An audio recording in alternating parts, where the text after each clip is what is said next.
queridos amigos, queridas amigas, que Deus nos abençoe em mais um evento de espiritualidade nesta casa.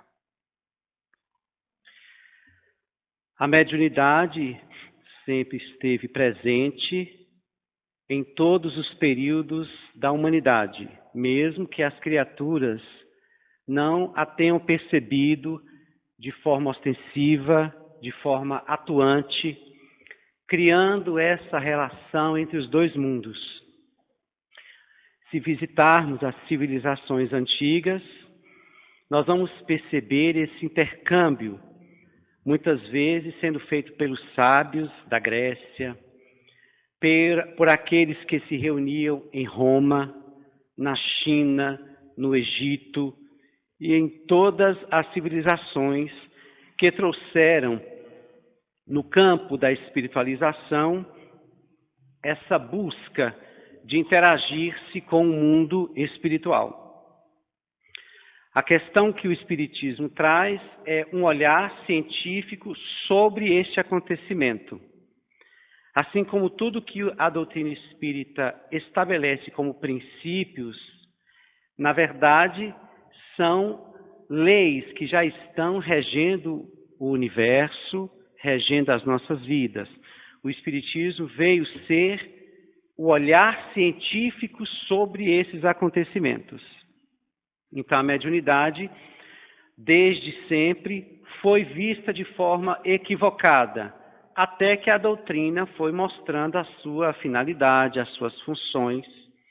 Porque antes, os médios, ou aqueles que percebiam as vozes espirituais, eram vistos como pessoas importantes, pessoas iluminadas, pessoas que tinham sido escolhidas ou pelos deuses ou por Deus para serem mensageiros da mensagem do Criador. E muitos médios ou muitos sensitivos ao longo da trajetória passaram a serem cultuados, seguidos, idolatrados, exatamente porque as pessoas examinavam que aquele ou aquela tinha o dom. Né? Palavra que o Espiritismo deixa claro que não existe. O dom é uma graça, é um presente. Na verdade, o Espírito não tem dons, ele tem conquistas. Ao longo do seu processo evolutivo, ele vai desenvolvendo seus talentos advindos das raízes, vamos dizer assim, da centelha divina que trouxemos de Deus. Ali consta todos os atributos em germe. E a partir do nosso desenvolvimento reencarnatório, esses talentos vão surgindo, essas capacidades espirituais vão se aflorando. E a mediunidade está no meio delas. É uma faculdade que está em todos os seres, diz Allan Kardec, em O Livro dos Médiuns. Essa capacidade de interagir, de perceber este mundo invisível. Porém, Kardec vai enfatizar nos seus estudos do Livro dos Médiuns aqueles que traziam a faculdade de forma mais ostensiva. Então, há médiuns em todos os cantos, todos nós somos médiuns. É nesse momento que aquela pessoa passa, aquele médium que ganha um certo lugar de privilégio, ele passa a perder isto. Ele não foi um escolhido de Deus. A mediunidade, como está em todos nós temos essa capacidade de interagir com esse mundo espiritual. De forma mais profunda ou de forma mais rasa. Mas, como diz o Livro dos Espíritos, eles nos influenciam, que chegam muitas vezes ao ponto de nos guiar. Então, essa interação entre os dois mundos sempre existiu. E dessa forma, a doutrina vai convidando-nos a pensar melhor sobre essa faculdade. A princípio, Kardec dizendo que ela está em todos nós, vamos percebendo que é uma bênção que cai sobre todos nós. Mas por que uma bênção? Porque tudo que vem de Deus é bênção. Se aquela ferramenta que eu utilizo, dada por Deus, for de forma equivocada, bem, a parte que é equivocada fica por conta do livre-arbítrio da criatura.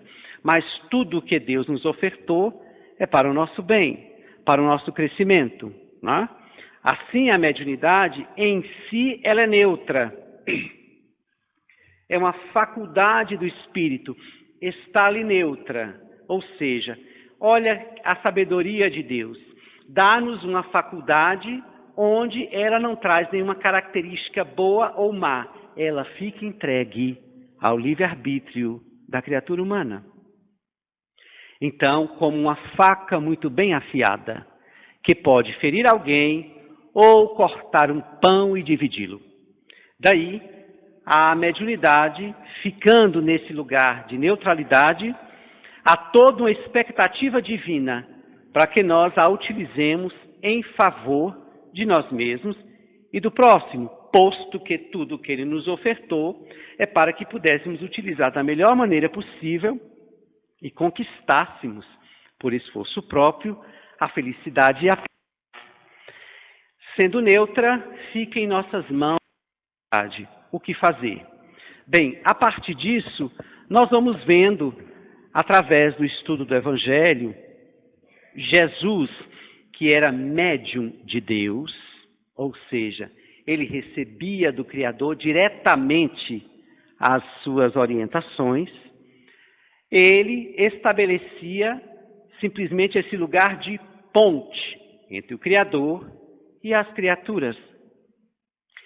Este lugar que Jesus ocupou, sendo aquele grande e sublime meio para que a mensagem divina chegasse à Terra, pode ser catalogada como o maior exemplo ou o melhor comportamento que um médium poderia ter quando respeitasse o lugar de meio para que o melhor pudesse vir do mundo espiritual e chegasse em socorro às almas do mundo todo.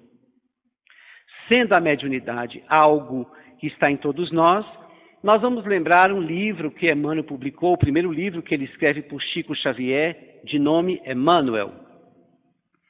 Tem um momento, tem um capítulo, um texto, pequeno texto, que Emmanuel vai dizer em claras palavras: o médium, em sua generalidade, ou seja, todos nós que trazemos essa faculdade, né, todo aquele que traz essa faculdade de forma ostensiva, percebendo-a, convidar-nos para o exercício dela, todos nós que trouxemos essa faculdade para que ela seja atuante, são espíritos altamente endividados.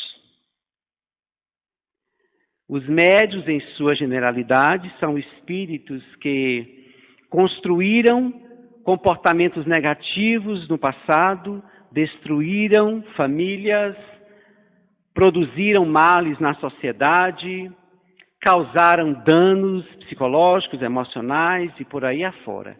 Então, Emmanuel quebra definitivamente essa visão que as pessoas, de forma muito mística, dão aos médiuns, como se eles fossem especiais. Na verdade, não. Receberam uma faculdade um pouco mais ostensiva para dar conta dos delitos que cometera através do bem que se pode fazer com a faculdade que recebeu. Então, não é nenhum privilégio, posto que Deus é justo, não é? A cada um segundo suas obras. Você vai ter o que merecer, partindo da sua plantação e ponto. Dessa forma, a doutrina vai, e Emmanuel nesse texto, vai descambando, né? Derrubando os médios que se sentem especiais, escolhidos. E vai também desestimulando os seus seguidores, porque o que bem tem são pessoas seguindo médios até hoje, por aí afora. A palavra deste médio ganha um valor muito forte. Casas espíritas que são guiadas por mentores, por principais médios que tomam a frente, tudo bem. muitos desses médios no Brasil, iniciaram a sua faculdade e, a partir dali, fundaram instituições espíritas, o que não significa dizer que a casa espírita é deles. Eles foram fundadores, mas quando se funda uma instituição espírita, não se pode acreditar que é dono daquilo. E mesmo que fosse de forma material, né, seria muito mais prudente doar para a sociedade este ambiente, essa instituição, para o bem comum. Por isso que muitos médios cresceram assim, suas casas cresceram assim, e eles se tornam especiais. É esse atavismo que trouxemos também de religiões africanistas. Pode ver que o candomblé e a umbanda têm hierarquias. Tem o pai de santo, a mãe de santo, o babalorixá, o ialorixá. Eles estão ali e tem toda uma hierarquia. Se formos analisar a Igreja Católica, hierarquia também. Através de poderes. Na doutrina não há hierarquia. E o médio, por mais ostensivo que for, por mais que produza muito na sua faculdade mediúnica, pode ser tão somente um canal de fenomenologia e só. A faculdade mediúnica, diz Emmanuel também, e Allan Kardec em O Livro dos Médios, tem por finalidade levar o indivíduo na utilização dela a angariar os valores morais que um dia não conquistara. A mediunidade, então, torna-se um canal para o burilamento do médio, quando este utiliza da faculdade para promover o bem. Então, o médio, a princípio, deve entender que a função é só esta, função precípua da mediunidade, renovar-se por dentro, para ser cada vez mais, como diz a doutrina evangélica, um vaso limpo, para que a mensagem de Deus passe por você e chegue a quem precisa. Que o médio seja alguém que esteja disposto a muitas vezes renunciar e sacrificar-se, para que a mensagem dos espíritos excelsos possam alcançar-lhe as regiões psíquicas e, através disso, ele poder passar o que há de melhor para consolar, para soerguer, para amparar, para esclarecer e despertar. Infelizmente, as criaturas ainda, nós todos ainda presos ao egoísmo, às imperfeições, nós muitas vezes enveredamos por caminhos equivocados, utilizando desses ditos poderes psíquicos, utilizando dessa faculdade para, muitas vezes, fazer com que as coisas aconteçam da nossa forma, numa busca excessiva de aplausos e de seguidores. Allan Kardec vai dizer que um dos maiores escolhos da faculdade mediúnica é a obsessão. Emmanuel vai dizer que é o personalismo, a vaidade. Os dois estão profundamente certos. A obsessão, porque o médium, quando ele começa o seu trabalho na faculdade mediúnica, ele está trazendo todo um histórico aí de outras existências, carregando inimigos de antanho. Espíritos que querem o seu mal vão se apropriar desse canal aberto, que é a sua faculdade mediúnica, para tentar atordoá-lo. E no início da faculdade mediúnica, isso é muito comum acontecer. O canal está aberto. O médium ainda está sem eixo, sem bases, sem conhecimento, sem construção moral, sem resistência moral. Naturalmente, eles serão assediados, atacados por essas entidades que utilizam dessa faculdade para levar-lhe ao tormento. Mas, à medida que o médium se interessa por buscar uma casa espírita mesmo, não é? Por que eu estou dizendo casa espírita mesmo? Porque tem muitos centros que não seguem a proposta de Allan Kardec, a proposta espírita em si, e colocam na frente centro espírita tal. Nós até hoje vemos artistas, né? Artistas aí da TV, que deveriam obrigatoriamente ter cultura, ainda falam, eu sou espírita, eu frequento lá tal terreiro e as pessoas me rezam e as pessoas... E não há ninguém ali para corrigi-los. Ainda trocam as coisas. Então, a obsessão está presente e o médium vai ser atordoado. Então, qual é a melhor terapêutica, o melhor processo educativo para o médium? Bem, a doutrina espírita é a única doutrina que estuda esta faculdade a fundo, a não ser que vocês conheçam outra. Eu não conheço.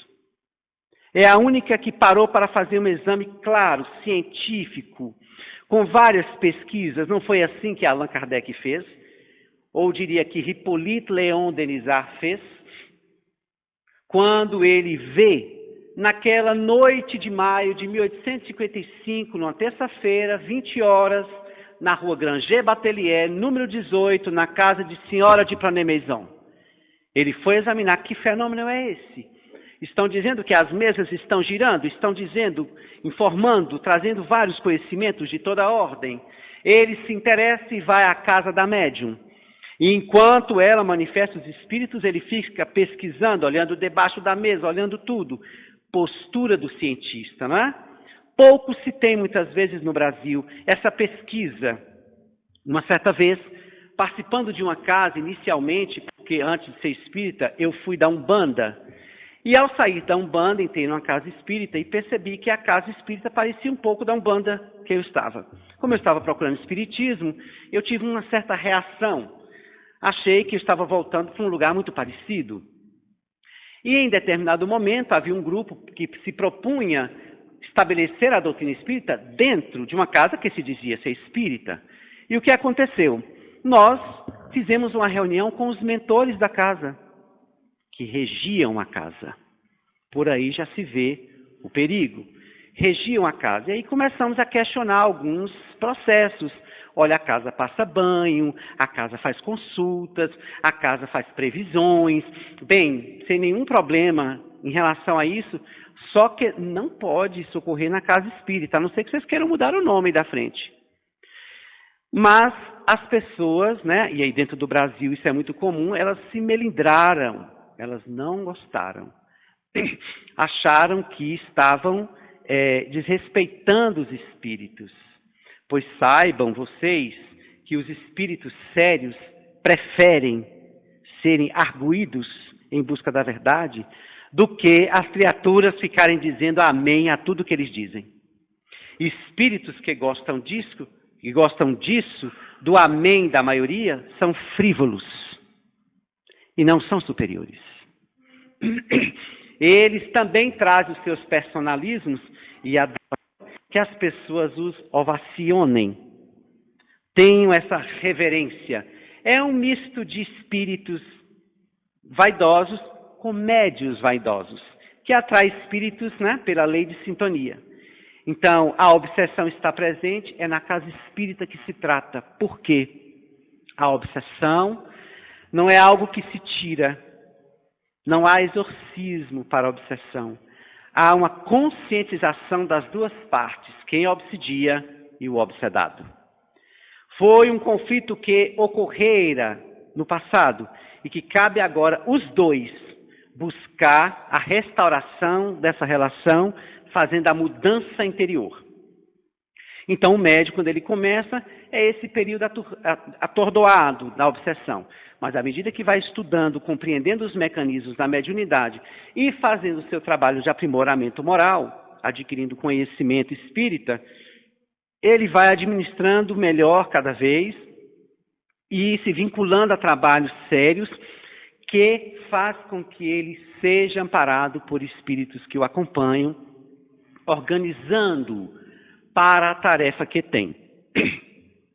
Quando o Emmanuel fala de que um dos maiores perigos da mediunidade e do médium é o personalismo, é exatamente por conta disso, né? Nós somos seres imperfeitos, todos nós trazemos vaidades, é claro que sim. E muitas vezes a mediunidade, por conta deste lugar que nós falamos que o Brasil ocupa muito, esse lugar místico, faz com que o médium muitas vezes se sinta especial.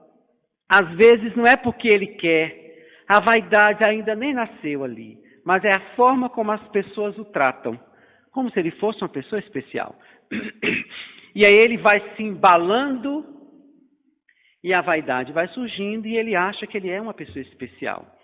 E a partir daí ele começa a ser alguém que vê para além do que os outros enxergam. A sua fala está toda dotada de verdade, e ai de quem desmenti-lo. Os seus mentores são espíritos superiores, e ai de quem os arguir, examinando isto. Então ele começa a ficar meio que fascinado, acreditando ser um ser escolhido especial. E esquece da humildade, do trabalho da caridade, que diz Emmanuel para Chico Xavier, quando afirmou que médio sem caridade é um médio sem retaguarda. Como é que o médio segue uma doutrina cristã e não a coloca como bandeira principal?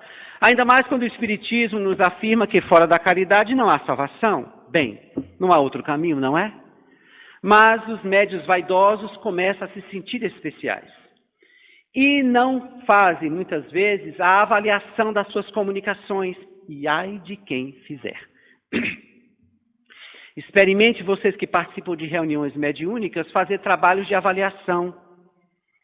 Dizer, olha, esta mensagem que veio através de você precisa ser analisada. Achei que esse texto aqui não bateu. Experimentem para vocês verem como as pessoas não gostam. Ou seja, elas querem conviver com a fantasia. E ainda não são espíritas, porque se são espíritas, elas estão de acordo com a ciência espírita. Então, ela também deve ser, muitas vezes, um objeto de pesquisa. Em algum momento, ela pode entrar nesse lugar, ainda mais com o médium. Olha, eu achei, você acha, sim.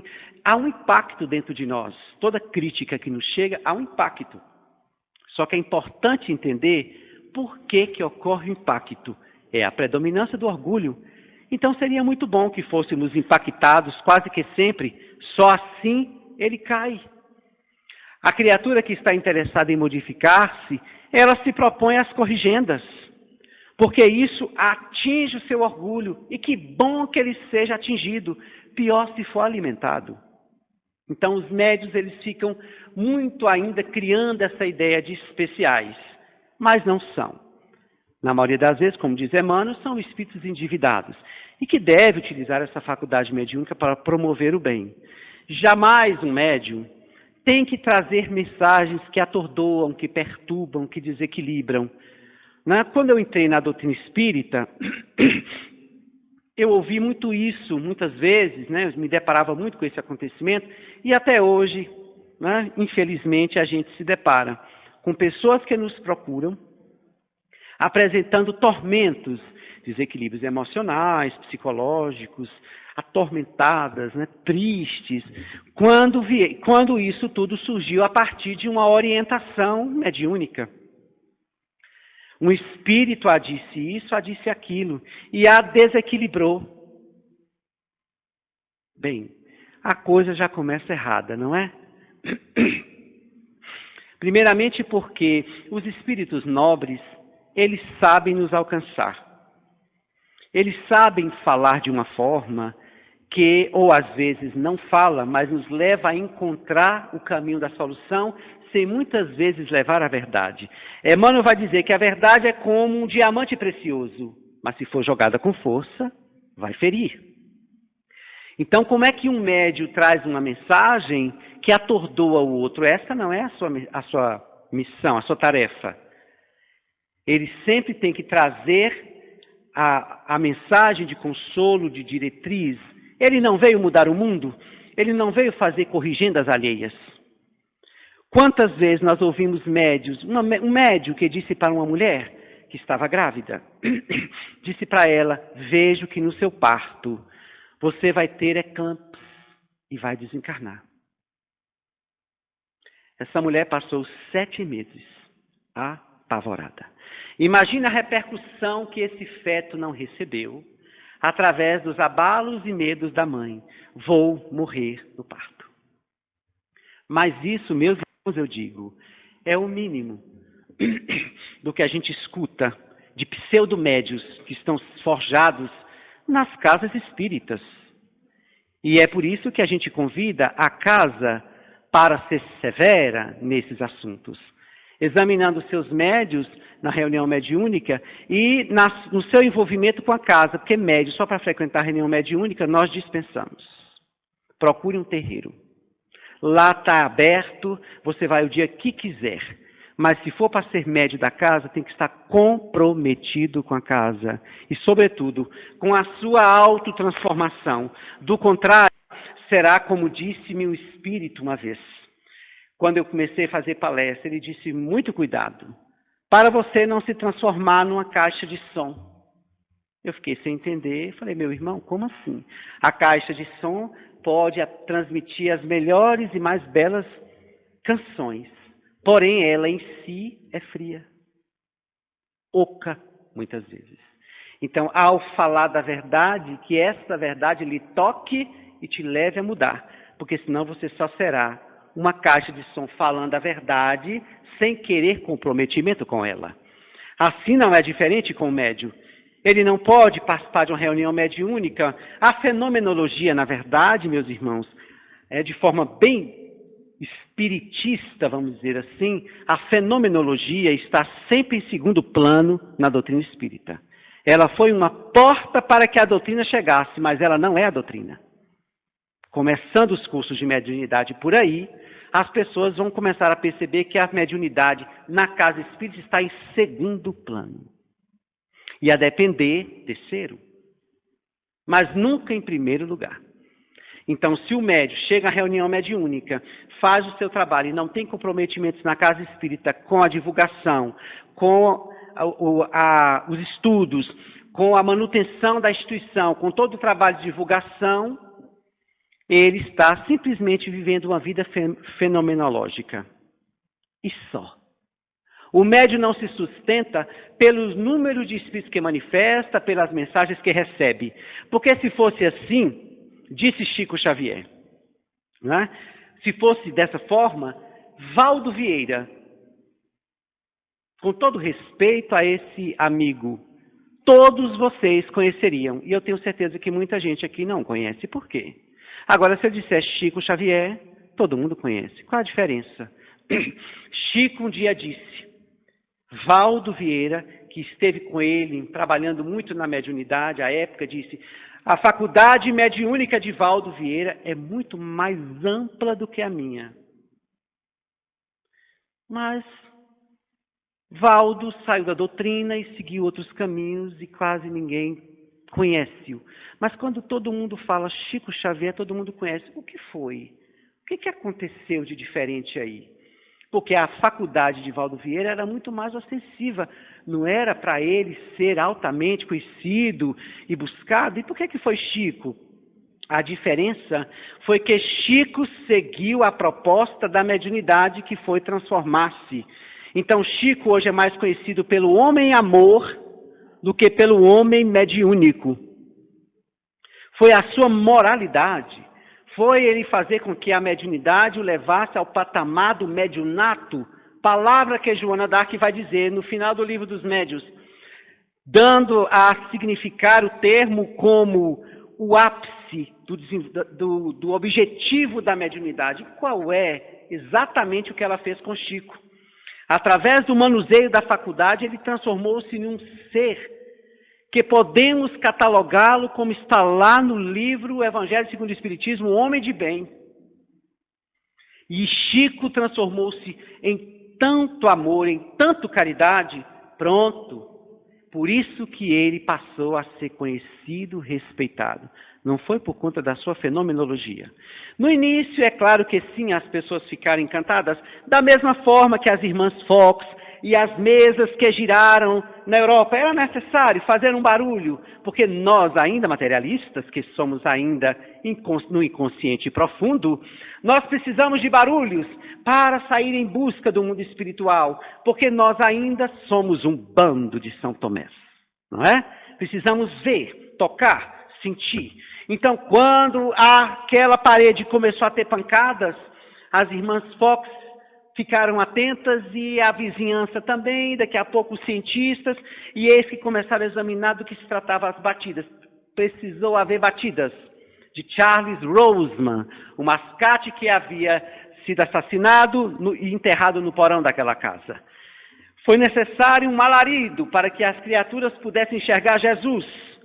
Era claro que ele ia fazer a água virar vinho, ele ia restaurar as células dos olhos do cego, ou soerguer-se fisicamente aquele caído. Era a estratégia que Jesus tinha, porque se ele chegasse tão somente com um discurso, as pessoas iam imaginar que era mais um profeta louco, que surgira do deserto para falar coisas que Roma daqui a pouco ia calá-lo. Não. Jesus estabelece vários fenômenos. As pessoas presas a isso ficaram indignadas, ficaram inquietadas. Que homem é este que anda sobre as águas, que multiplica os pães, os peixes? Que homem é esse que levanta um homem da tumba, que levanta uma jovem do leito? E todos ficaram conectados. Era só isso que Jesus queria. Vou atraí-los, já que são almas ainda que só dão atenção quando ocorre algum tipo de fenômeno dessa ordem. E as pessoas ficaram e começaram a segui-lo. E a partir desse segmento, a partir dessa proposta direcionada a seguir Jesus, eles começaram a prestar atenção na mensagem do Mestre. E mesmo assim, felizmente, até hoje não é vivida. É comentada, discutida, defendida, divulgada. Mas nem que pese vivê-la, bem, nós ainda estamos bem longe disso. Mas a mediunidade fez esse barulho na vida de Chico Xavier, mais o que acabou ficando no término da sua vida na Terra. O homem amor, ele permitiu que tudo aquilo que passava por ele alcançasse-lhe as fibras da alma. Joana de Ângeles, a mentora de Divaldo Franco, houve um dia um médium questioná-la, dizendo: mas a senhora manda mensagens para todos, menos para mim. Ela disse: como não? Não vê em que tempo eu estou colocando o sujeito? Tu deves crescer, tu deves amar, tu deves seguir o Mestre. A primeira pessoa com quem estou falando, Divaldo, é para você. Então, o médium tem que se apropriar da verdade que apresenta, que divulga. Ele não pode ser alguém que detém a verdade, não. Ele está sendo chamado a ser aquele que divulga a verdade.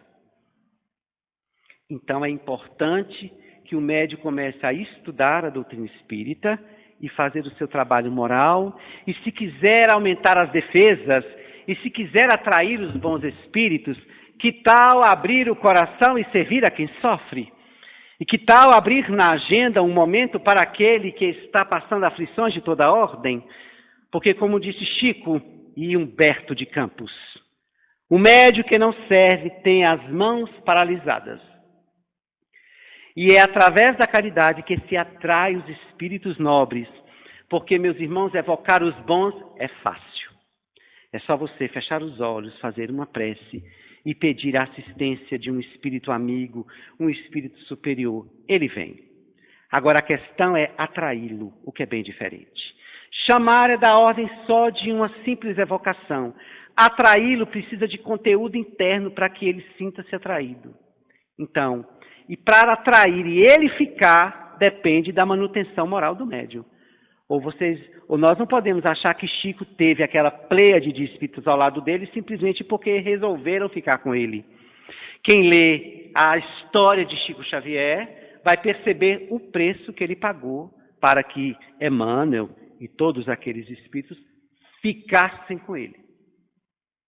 Não foi uma missão e uma determinação, não. Do contrário, nada seria pedido a Chico, não é? Nada, não pediria. Quando eu li pela primeira vez a história de Chico Xavier, eu achei, por demais severas, as intervenções de Emmanuel, mas entendi depois, veja em que Chico se tornou. Exatamente por conta de uma disciplina, de uma renúncia que ele optou em fazer. é bom lembrar que nós não somos obrigados a sermos médiuns. Isso fica na escolha de cada um. Joana de Ângeles psicografou várias mensagens para Divaldo, e Divaldo, então, sob a orientação de alguns amigos, falou: que tal reunir essas mensagens e fazermos um livro? E assim eles fizeram. Surgiu o livro Messe de Amor. E aí o livro teve o lançamento, foi uma festa. E ali, sentado, conversando com os amigos mais próximos, Divaldo viu em cima do livro, né, que estava ali, uma rosa aparecendo, uma rosa vermelha. Porém, o seu caule sangrava. Divaldo não entendeu. E perguntou a Joana: do que se trata? Ela disse: vê a rosa? O botão que exala perfume é o livro. E vai esparzir a mensagem do bem. Agora o caule é a sua parte, que está com espinhos e vai sangrar. Esta tarefa, Divaldo, não está no seu programa reencarnatório. Você não veio escrever livros, você veio falar. Mas, caso você opte em enveredar-se por esse caminho, nós vamos apará-lo. E ele disse: e caso eu não queira, não se preocupe, temos vários outros para a tarefa. Nenhum médium fica carregando algo que só ele pode fazer. Como Allan Kardec pergunta ao Espírito de Verdade, quando ele percebe que ele foi chamado para a codificação da doutrina, ele disse: e se eu falhar? O Espírito de Verdade vai dizer em Obras Póstumas: você não acha que a verdade ficaria tão somente nos ombros de um homem só? Caso você não queira, há outros preparados para o desiderato. Então o médium não é um ser especial, mas ele pode se tornar especial no bem que produz, na gentileza que traz, na atenção da escuta que ele oferta, na disposição em promover o bem-estar de todos. Ser especial pelo bem que faz, e não por simplesmente ser colocado em um pedestal, ou ser santo, ou ser idolatrado. Não, fujamos disso. Então a mediunidade, para ser conduzida com amor, o médium precisa desenvolver o amor. E qual é o caminho melhor para que este sentimento se engrandeça? É a caridade. André Luiz faz uma escala, né, de como o indivíduo pode exercitar a caridade até que um dia ela se torne um prazer. E aí ele vai dizer, né, quando alguém bate a nossa porta e nos pede 1 quilo de comida e a gente sente aquela irritabilidade em entregar, o que fazer? André Luiz diz: oferte mesmo assim. E se eu me deparar com algum comportamento negativo em relação ao outro, eu vou falar a verdade para esse outro ou vou tentar disfarçar? Disfarce, mas não fira. Até que, André Luiz vai dando as classificações, aí ele diz: até que um dia o mal vai perdendo força, o bem vai ganhando cidadania, e daqui a pouco servir será a princípio uma obrigação. Ainda mais uma barganha, não é? Porque muitos usam a caridade como barganha. Eu vou logo fazer o bem para merecer o reino dos céus. E aí a pessoa vai fazendo a barganha. Tudo bem, diz André Luiz. Daqui a pouco, de tanto fazer o bem, começa a dizer que é um dever. Eu sou cristão. Eu preciso servir, eu preciso fazer a caridade. E torna-se uma máquina de produção de serviços. Porém, sem nenhuma conexão interior no que diz respeito a desenvolver o amor naquela ação. Fica meio que metódico, fica meio que frio, produzindo várias campanhas, mas sem dar-se. Apenas doa, mas não dar-se. E por fim, chega o momento em que o amor vai se agigantando de tanto entrar nessa labuta, que o indivíduo começa a ofertar-se. E ensinou-nos os Espíritos, dizendo que toda caridade material nada mais é do que a ponte para que um dia você se dê totalmente. Aí ocorrerá a caridade pura, aquela preconizada por Caritas, em o Evangelho segundo o Espiritismo. A caridade pura será quando eu estiver envolvido em amor em tudo aquilo que eu fizer para o outro. Mas essa que toma aqui e eu fico cá, esta ainda é uma das etapas. Então o médium tem que se envolver com o bem. E entender que onde ele estiver, ele é canal. Daí, ser médium numa reunião mediúnica é muito fácil quando se não faz renúncias e sacrifícios.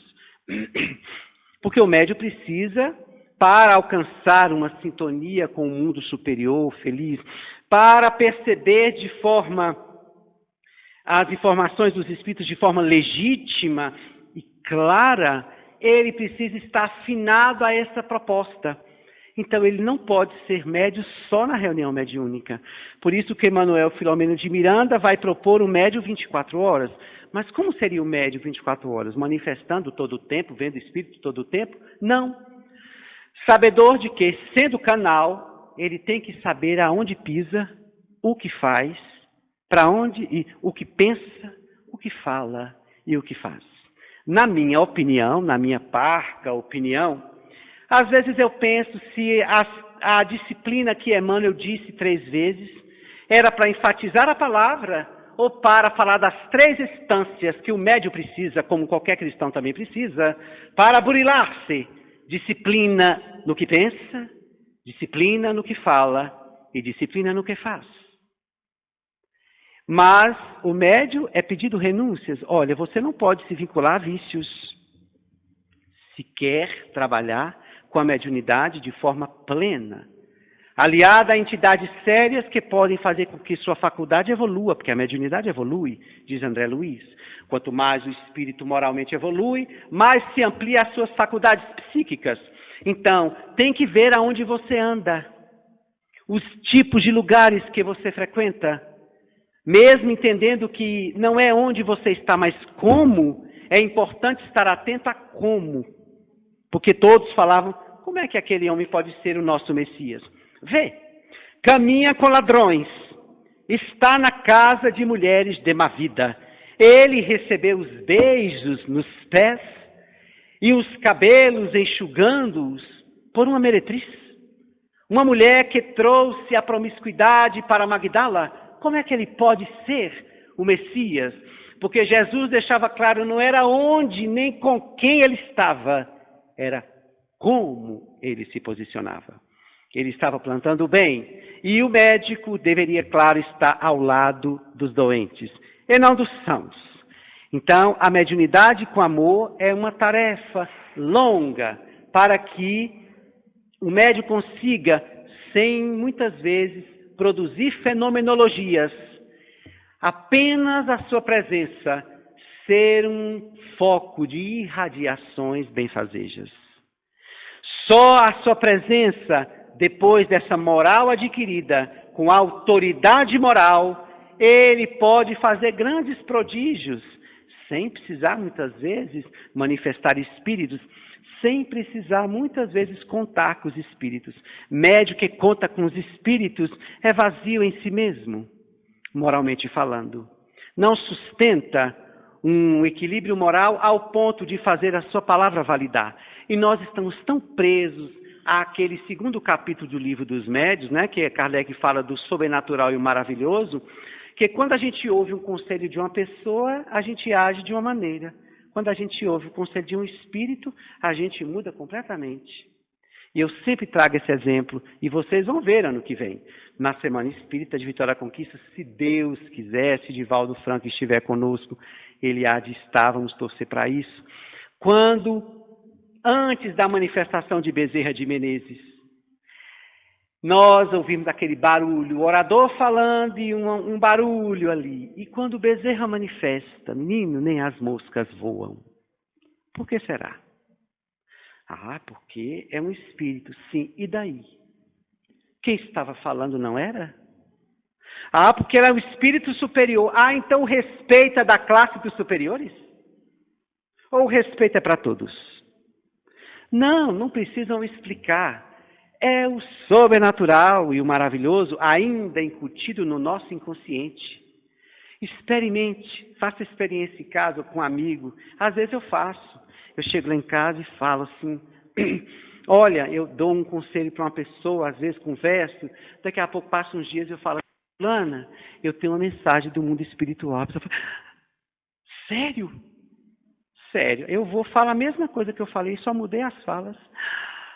Me tocou profundamente. Não tocou foi nada. É do mundo espiritual, é uma coisa fantástica, maravilhosa. Não é.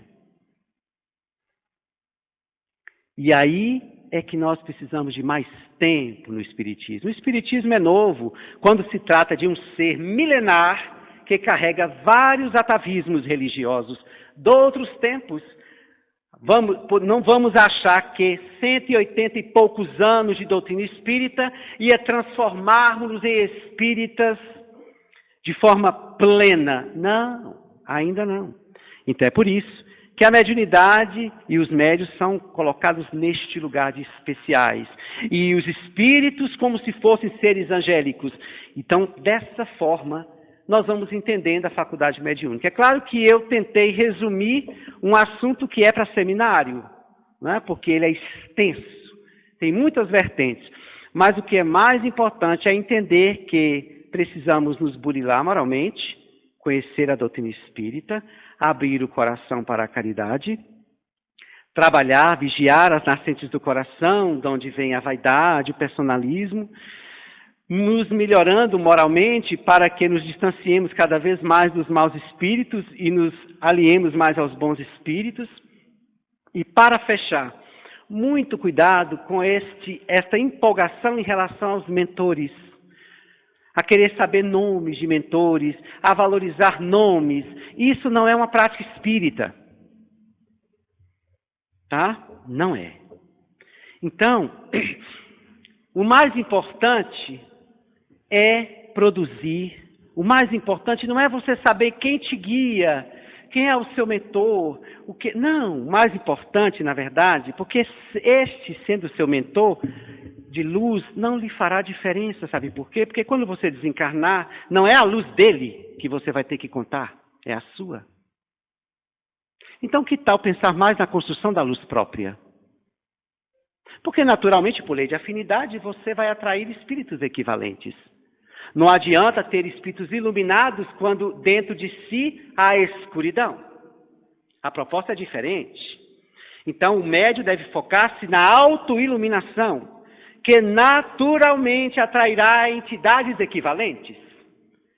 Então, essa busca de saber quem é o meu mentor, o que é que meu mentor disse, isso é personalismo. Isso é uma forma de autoafirmação, de se sentir importante. Não é? Então, nós precisamos cuidar da luz própria, porque ter mentores não é privilégio, não é nem uma coisa boa. Por quê? Porque, no fundo, ter mentores sinaliza que nós não temos capacidade de nos auto-administrar e seguir com a luz própria.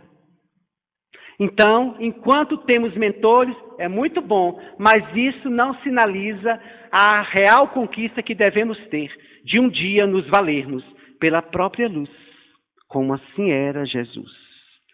Senhor dos Espíritos, não tinha nenhuma vinculação com almas que, telepaticamente, lhe lançasse conselhos. Ele era o conselheiro das ordens de espíritos que estavam ao seu dispor, que poderia tirá-lo daquele período no madeiro. E, no entanto, ele, obedecendo um roteiro espiritual para a Terra, ele deixa transitar-se ali naquele momento. Então, o foco do médium é auto-iluminar-se.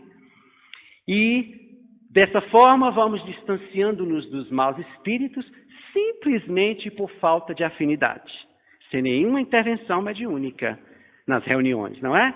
É por isso que, lá na frente, nós vamos rever as desobsessões em reuniões mediúnicas. Nós vamos rever a questão. Tem muita gente ainda dependendo das reuniões mediúnicas para se livrar dos maus espíritos, o que não é um posicionamento espiritista. Mas isso fica para outro tempo. O importante agora é entendermos que a mediunidade é um canal de luz, de redenção, de recuperação do medianeiro, bem como também uma ponte para que a luz da verdade, a mensagem de Jesus, o pensamento espiritista possa despertar as criaturas e levá-la a encontrar este caminho, o caminho da paz e da felicidade que todos nós almejamos. Muita paz.